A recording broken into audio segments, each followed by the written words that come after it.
Hey guys, and welcome to my channel. If you're new to my channel, I'm Chandra Eldridge, your neighborhood nurse, and I share with you your daily tips to help you live your life and live it well. I share tips on wellness, beauty, and lifestyle. And one of the things we're going to talk about today in this video is disaster preparedness. Now, let me tell you something. I live in Houston, and yes, I've had my share of disasters. I've had my share of flooding, and just about 2 weeks ago we went through some major rain and some flooding, so I know a thing or two about being prepared, and I want to make sure that you all are prepared. I know there has been some tornadoes and some really bad weather in the Midwest, and we're approaching hurricane season, so I want to get everybody ready. So I'm going to share these tips. If this is something you're interested in, you're going to want to watch the video all the way through, because I have something special to share with you at the end of the video. So if this interests you, please watch all the way to the end, and you're going to want to stay tuned because we're getting ready to dive right into this video. Oh yeah, and if you haven't subscribed to my channel, go ahead and subscribe to my channel and hit that notification button so that when I upload new videos, you'll be notified, because you're not going to want to miss all this greatness that I want to share with you. So yeah, let's just dive right into this video.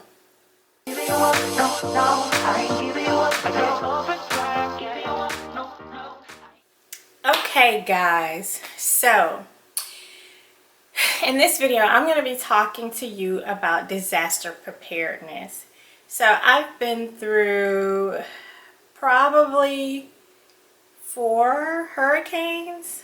I am a native Houstonian. I grew up in Houston, and I've been through Hurricane Alicia, Hurricane Harvey. I'm trying to think. It was Alicia, then Ike, and then Rita, and then Hurricane Harvey, and then just countless floods and stuff, because you know we flood pretty much every year.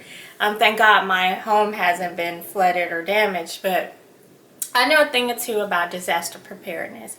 And also, being a registered nurse, I'm trained in disaster preparedness to some level, and I want to share my experience with you, and I want to share some tips that will help you to keep yourself safe and to keep your family safe.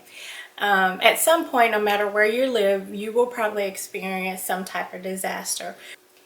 So the first thing you want to do in disaster planning is to find out what types of disasters are you going to be planning for. Now, I know that kind of sounds crazy because you really don't know to plan for a disaster, but if you live next to a chemical plant or you live next to a dam, then you know there may be some type of chemical explosion, or it may be some type of flooding because you live next to a dam. So those are examples of things that you can kind of prepare for. So you want to just take a few minutes to do an assessment to see what type of disasters you may be prone to, depending on what area you live in. So once you have a list of disasters that you may be prone to, the next thing you want to do is you want to decide whether or not you want to stay or do you want to ride it out. And if you decide to stay, what type of plan you're going to do for that. And if you decide to ride it out, where are you going to go, who are you going to notify, and what other preparations you might need to do. So now you want to make an emergency preparedness plan for your family.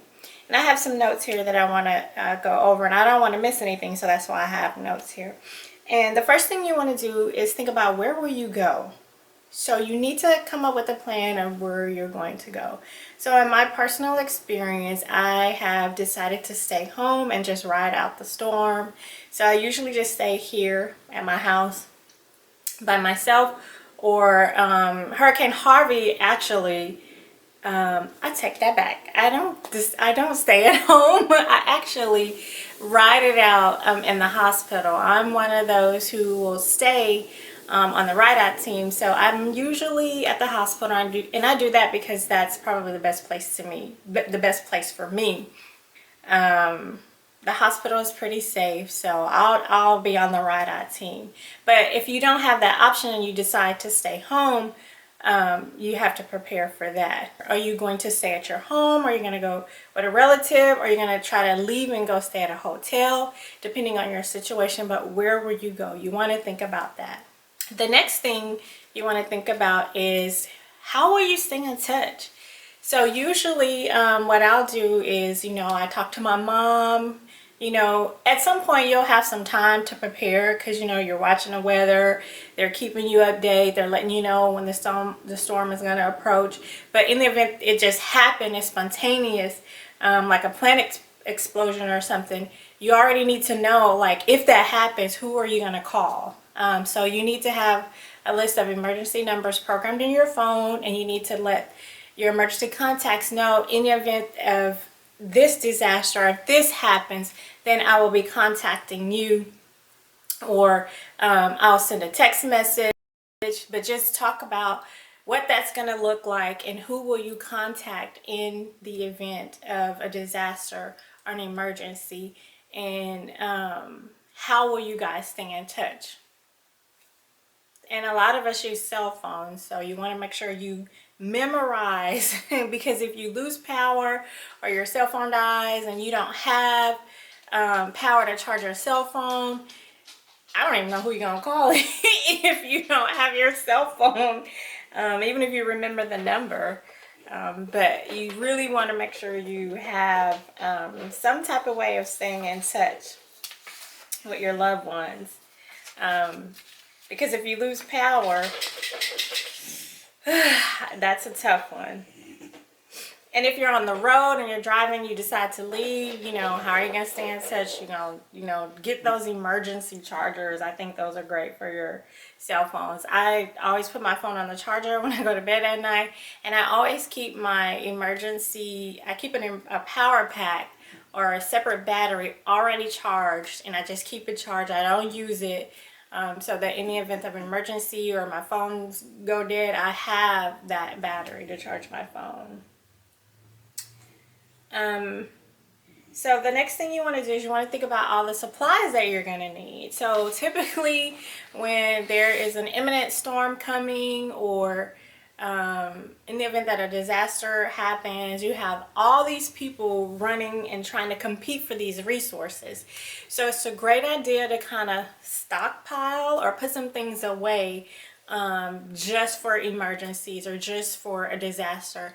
It is a bad idea, let me tell you from experience, it's a bad idea to try to go out at the last minute to get resources because everybody's doing that. So I believe it was after, I could even think back to Tropical Storm Allison. It was just a tropical storm and we all got flooded.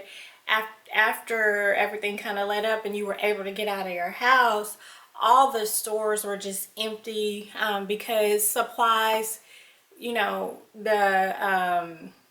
big trucks and things, they were not able to come in and bring supplies. So we didn't have a lot of food. You couldn't get gas. I mean, resources, it was just crazy. They were very scarce. So you want to make sure you kind of put some food away and you kind of stockpile canned goods, water, lots of water. Just keep water in your home. Find a place where you can just keep canned goods like tuna, corn, just things that you can, keep for a while that won't spoil on you. You want to keep some of those for disaster purposes because it'll just be hard to get resources. I'll just be honest with you. Always keep your gas tank full because everybody's going to be going for gas. And then, if you have a disaster, roads are blocked, commerce can't get in, commerce can't go out, can't exchange goods. So if you don't have those things, you're just going to be out of luck. So it's a great idea to keep some emergency food stored away. And it doesn't have to be complicated. Like I said, just use some canned goods, tuna, just the non-perishable items. That's what you want to use. And then make sure that you have a huge water supply, because if you lose power and you don't have water, water is going to be very essential, because you can live longer without food than you can without water. So you want to make sure you have an adequate amount of supply of water put away. And then one good thing to get is a camping stove, and then you want to make sure you have some type of lighting. And I'll share with you in the link below. There's a little quick video about an LED light. This thing is so wonderful. So there'll be a link below in the description box on some lighting sources that you can use during a disaster. Because it's good to make sure that you have candles, and you got to be careful, you don't want to start a fire, but you want to make sure you have some candles and some type of lighting source in the event that you lose power. And a camping stove would be great to have, because then you can light it. You can use matches to light that and make heat and generate some heat. Maybe a grill, so you can grill outside once the storm passed or the disaster has cleared. And then it's a good thing to stock up on like your favorite foods, because it's nothing worse to be sitting in the dark or going through a disaster. Because I remember Hurricane Alicia, I was a very small child, maybe 4, 5, 6 years old, and my mom had snacks for us. I remember having things like peanuts and chips and cookies and stuff, and it really helps the storm. It helps to get through the storm or the disaster. It helps you to get through it, because it's nothing like just sitting there and looking at each other in the dark with nothing to do. So make sure you have some cards, you know, your favorite snacks, some water, some good lighting sources, matches, lamps, flashlights, all those things. Make sure that you have that, and then make sure you keep batteries for those things. You need an extra pile of batteries, or you need to stockpile you some batteries. Make sure you have all that stuff, because it's really important. And then medical supplies. Now, if you know anyone who suffers from diabetes or have any kind of medical issue, or they need to take some medicine daily, make sure you have extra bottles of this medication. If you got to get your prescription filled early and then just kind of put it away, and make sure that you want to make sure that it doesn't expire, but you want to make sure you have enough of it during a disaster. Or if you know there's a storm coming, call your doctor, see if you can get an extra prescription for that. You just want to stock as much of it as you can ahead, because you just never know. And the goal here, guys, is just to be prepared. So make sure you have that medication on hand. Make sure you have extra clothing and bedding. Y'all, I have a bag that I keep in my hall closet that is already packed and ready to go in the event that I got to get out fast, because I don't have time to play, and I don't want to be caught anywhere without clothes. I don't want to be caught anywhere without water or food.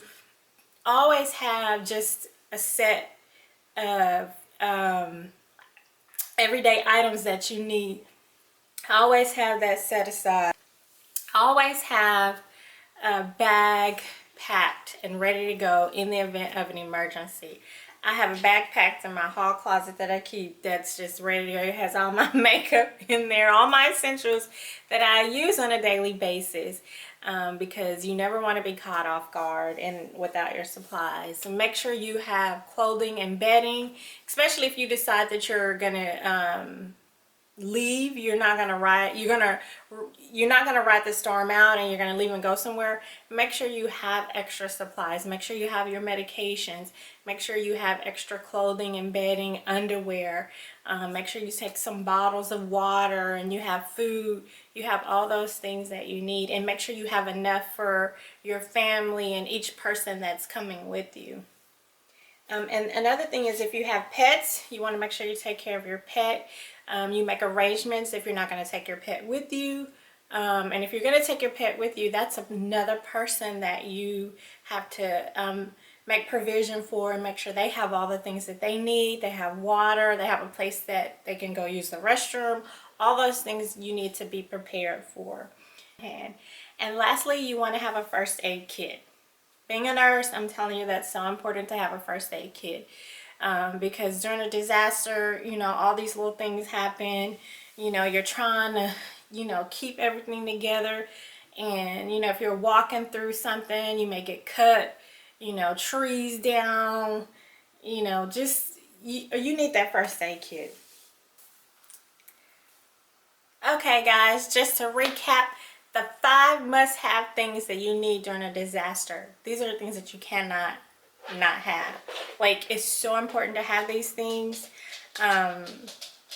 If you don't, something bad may really happen. Like, you really need to make sure you have these things. And the number one thing you need to make sure you have is water. It's so important because you can live longer without food than you can without water. You do not want to get dehydrated and just dry up and die. Like, you don't want to do that. So make sure you have water, and you don't want to have to drink tap water, or, you know, because a lot of times during disasters the water sources become contaminated. So make sure you have water, guys, and stockpile it now. Don't go crazy, but just make sure you have water. Like, maybe every time you go to the store you get an extra case, and then you have a storage space where you put these things just in case of a disaster. You just want to be prepared. So you want to make sure you have water, and then you want to make sure you have non-perishable food items, canned goods. You know, you want anything that's not going to spoil on you, anything that you can put away but it doesn't have an expiration date. So you're going to need those non-perishable food items, and you're going to need water. The third thing you're going to need is a weather radio.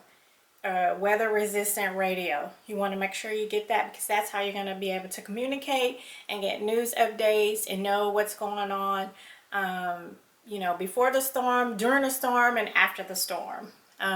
You never really know how the power situation is going to be during a storm, so it's good to have that weather radio. And then you want to have a light source, which is a flashlight, and lots of batteries, because it is nothing worse than sitting in the dark. Okay, you got to make sure you have that flashlight, and you got to make sure you have enough batteries to keep that flashlight powered. And I'm going to have a, if you hear that, that's my dog over there. She's just, you okay, Mags? You want to make sure that you have lots of batteries to keep that light source going. And I am going to share with you a really cool disaster flashlight.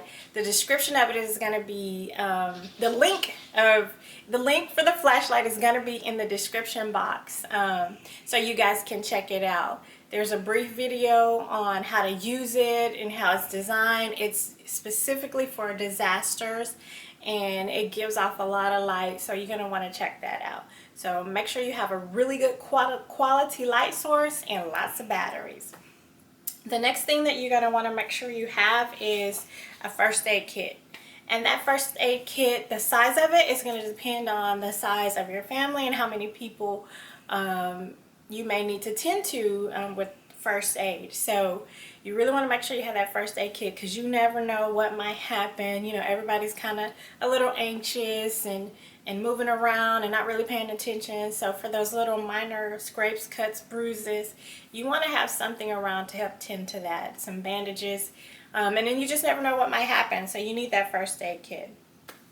So those are the 5 things that you will need during a disaster that you gotta have. Like, start putting those things away now. And if you have medication needs, get extra medication.